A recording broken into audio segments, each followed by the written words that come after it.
J'ai à mon écran un projet qui a été sauvegardé dans Google Drive. Donc, on aperçoit ici deux pièces qui se nomment boîtier et bouchon. Et ces deux pièces forment un ensemble nommé lampe de poche 3D.iam.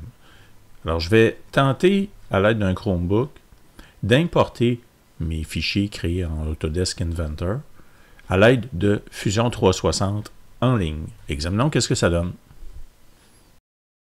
Je viens présentement de me connecter à fusion.online.autodesk.com, puis je suis en attente du téléchargement de l'interface. La première fois, c'est quand même un peu plus long, donc je dois patienter un peu. Mon chargement se termine à l'instant, donc ça ne devrait pas être trop long le temps d'arriver à mon écran d'accueil, et voici. Donc, est-ce que je veux aider le développement du produit, personnaliser les offres? Non, je décline les invitations. Et je lance Fusion. Mon logiciel vient d'ouvrir et puis j'arrive dans une interface connue, c'est-à-dire Fusion 360 que j'ai l'habitude de voir là, sur un poste de travail dans Windows parce que c'est un logiciel installé. Alors là, cette fois-ci, on est dans le nuage. On voit l'URL, donc puis à l'intérieur de la fenêtre, on voit notre logiciel Fusion. Au-dessus de la touche 5 de mon Chromebook, là, je vais appuyer pour avoir un plein écran. Puis mon interface va vraiment là, être complète. Vu que mon écran est petit, là, ça me donne une chance de tout voir. Ce sont ici des projets que je possède déjà, qui avaient été créés avec Fusion. Donc je vais me créer un nouveau projet. Puis je vais appeler ça 3D lampe. Donc, histoire de me retrouver là, à travers mes vieux projets. Ce que je compte faire, là, c'est importer. Donc, vous allez voir 3D lampe. Donc, c'est un nouveau projet vide là, que je me crée à l'instant, dans lequel je vais venir téléverser mes fichiers qui sont, dans le fond, des IPT, des IAM, des fichiers créés à l'aide d'Autodesk Inventor.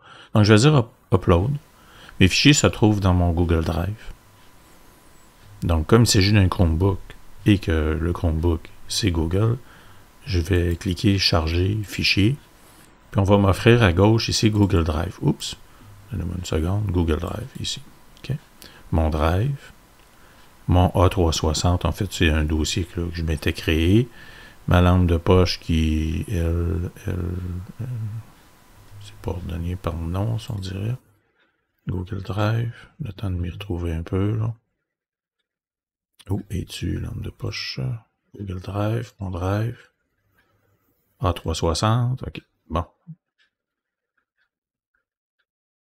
Lampe de poche. Puis on voit les trois noms de fichiers qu'on avait tout à l'heure dans Windows. Donc je vais importer ces trois fichiers-là. Je dis ouvrir. C'est toujours un peu plus lent avec un Chromebook de passer par une solution infonuagique, mais ça fonctionne quand même. Il s'agit d'être un peu patient. Alors on voit ici à l'instant, mes trois fichiers là, ont été créés dans mon environnement. Si j'enlève le mode plein écran, on voit, je suis sur MyHub 360, donc autodesk.360.com. Puis, donc là, maintenant, je vais fermer cette fenêtre. Je sais que dans mon Hub 360, mes fichiers ont été téléversés. Puis, quand je reviens dans l'environnement de Fusion 360, là, lui, ici, on m'invite à rafraîchir, donc ce que je fais à l'instant.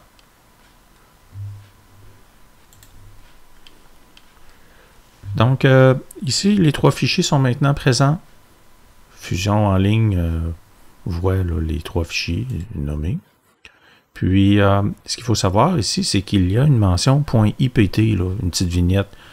Fusion sait que c'est un fichier IPT, donc ici, j'ai une opération à faire si je désire modifier ça. Je dois dire que je veux créer un design Fusion. Donc, en cliquant sur le bouton droit, là, je vais venir lancer l'option. Je l'ai fait tout à l'heure pour d'autres. C'est pour ça que vous apercevez l'historique. Donc, je veux faire la même chose pour chacune des pièces. Comme ça, je serai en mesure de les travailler dans Fusion comme si c'était une création Fusion. C'est même, disons, une migration. L'importation ayant déjà été faite, on vient donc migrer les fichiers de telle sorte qu'ils deviennent des fichiers de type Fusion. Puis je peux ensuite continuer mon travail à l'intérieur de Fusion. C'est ce qui est intéressant, puisque mon Chromebook me donne ces capacités. Mon design génératif ici indique complété. Alors, allons voir qu'est-ce que ça donne. On va découvrir ensemble le résultat. Donc, si je clique sur boîtier, disons. Ah, ici, je n'avais pas mis à jour parce que j'ai cliqué sur l'étiquette IPT. C'est vrai, ici, là, je dois faire un refresh. Vous voyez, maintenant, vous avez à l'écran les versions natives, .ipt avec l'étiquette IPT.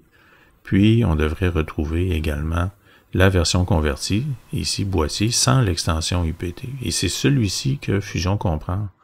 Et c'est donc par ici que je peux continuer une création. Par exemple, créer un sketch, disons ici à l'arrière. Vous allez retrouver des fonctions là, que vous connaissez déjà. Si je désire percer avec un cercle, je peux dire qu'ici, je crée une ouverture. Donc, c'est tout du connu là, pour vous. L'esquisse, l'extrusion. Donc, vous retrouvez un logiciel là, qui est du même fabricant. Donc, vous trouvez facilement vos repères. Vous voyez. Donc, c'est du connu là, pour vous. C'est pas un monde nouveau. Donc, c'est comme ça que vous pouvez récupérer vos travaux. Je vais aller voir l'ensemble, voir qu'est-ce que ça nous donne. Est-ce qu'il a réussi à créer un ensemble ou uniquement les pièces? Non, l'ensemble. Ah oui, l'ensemble, lampe de poche 3D. Allons voir qu'est-ce que ça donne. Est-ce qu'il a eu le réflexe? Non, malheureusement, les pièces, là, les références aux pièces ne sont pas présentes. Donc, vous avez récupéré vos morceaux. Il s'agit de les récupérer, les regrouper entre elles pour en faire un nouvel ensemble. Malheureusement, le logiciel ne le fait pas, mais ça vous donne quand même le pouvoir de poursuivre vos travaux. Donc, bonne migration.